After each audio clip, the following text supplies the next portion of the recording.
on how you want to run it. So, yeah. Let's see. So if I've made 600 off of Twitch and have a business expense of about 5K, should I even bother with the IRS? Over what time frames were those? Are those in the same year? Is it at best practices spend lots of money? Yeah. Is that within the same year? 16-bit Panda? Because that's the thing is your income is year bound unless you set it. The IRS considers your income from the first of the year to the last of the calendar year unless you set your own schedule, which you can set your own business calendar. Yeah, all in 2017? Okay. So the next question is, are you planning on this being a business or is this a hobby for you? And by being a business, I mean that consistently planning on earning profit if you can over the longer term. You're going to make an attempt to profit each year. That sound about right? And again, the reason I'm asking that will become hopefully apparent in a sec. But it plays into that specific rule. Because if you're planning on running it like a business, I haven't seen your answer yet, but I'm going to go for it because I got the delay. If you're planning on running this as a business and you have some earnings but a lot more in expenses, gotcha, okay, you are planning on doing it. You absolutely should bother with the IRS. Why?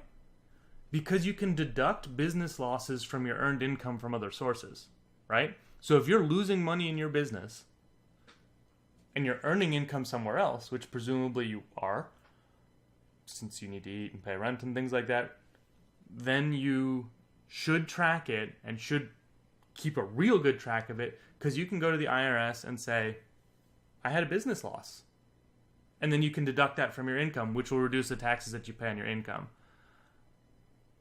Explain what concept? Hold on. Pull up some forms.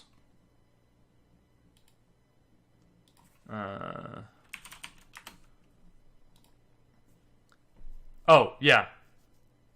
Sorry, Stealthy. Just in general. What's a business loss? A business loss is you were in business trying to make money and you lost money instead, right? So exactly what 16-bit Panda was describing. He earned 600-ish, he said. He spent $5,000. That means the business has lost $4,400, right? Roughly. If you have so I'll pull up two forms for you. If you're in the U.S., these forms are U.S. specific, so I know surely there's a similar thing in Canada. I just don't know what the forms are for Canada. So Schedule C that I linked there is the form for profit or loss from a business, and this next one is the general one.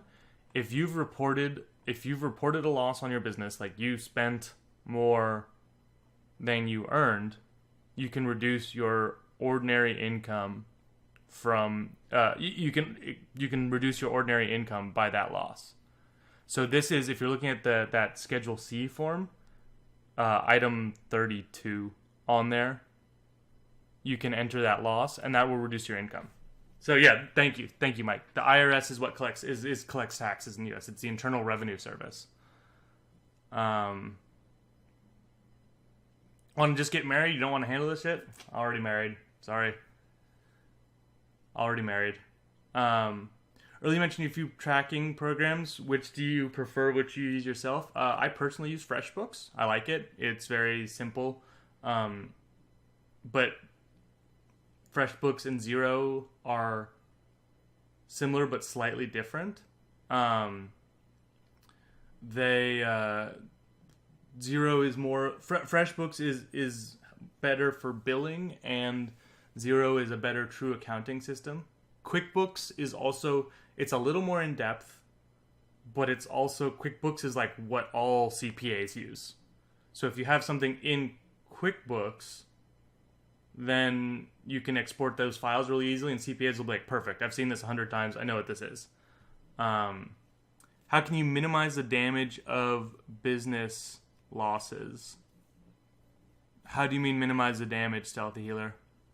Like reduce the economic impact on you, or what? Oh, gotcha. like avoiding what can synergize the damage effects. So, if you take a business loss, which meant that you spent more money than you earned in the business, right? And that reduces your taxes, one of the things you can do is things like there's a lot of background to explain to this. Do something which is called a Roth conversion, which is basically if you've got money in a retirement account, that went in before you paid taxes. The point was to save on taxes. If you've got losses that keep you in a very low tax bracket, you can move that money. You can elect to be taxed on that money, which means you're paying taxes at that really low rate, right? There's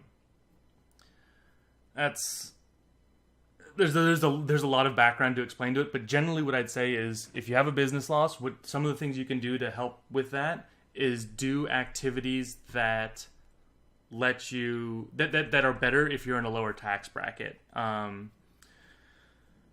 Maybe I can write something on that. But there's a whole bunch of them where you basically take advantage of low today, higher